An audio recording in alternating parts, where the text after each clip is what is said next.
Friends, good morning. ఈ Sunday మీకోసం కొత్తగా ఒక అద్భుతమైన కట్టడాన్ని చూపిస్తున్నా.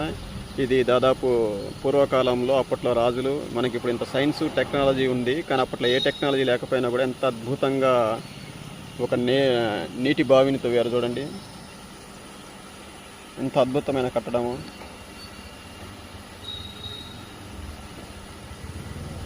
ఇది ఎక్కడో కాదు, మన అమరావతి రాజధానికి దగ్గరలో ఉన్న మంగళగిరి పట్టణంలో ఉంటుంది. అప్పుడప్పుడు చిన్నపిల్లలకు చూపించండి, మీ పిల్లలకు. ఏదో అప్పట్లో పూర్వం కాలంలో కూడా ఇలాంటి బావిలు, ఈ బావిలలోంచి వచ్చిన వాటర్ వాడుకునే వాళ్ళు అనేది కూడా వాళ్ళకు కూడా తెలియాలి కదా. ఇప్పుడు ఇంత టెక్నాలజీ ఉన్నా కూడా మనం చేసే విధానానికి అప్పటి విధానానికి ఎంత డిఫరెన్స్ ఉందనేది తెలుసుకుంటారు పిల్లలు. ఈ చరిత్ర అనేది మరుగున పడకుండా ఇట్లా చరిత్ర విషయాలు అనేది అప్పుడప్పుడు తెలుసుకుంటుండాలి. Thank you friends. నా వీడియోలు చూడడమే కాదు, నా ఛానల్ కూడా సబ్స్క్రైబ్ చేసుకొని మీ ఫ్రెండ్స్కి కూడా చెప్పండి. కొత్త కొత్త విషయాలు తెలియజేద్దాం.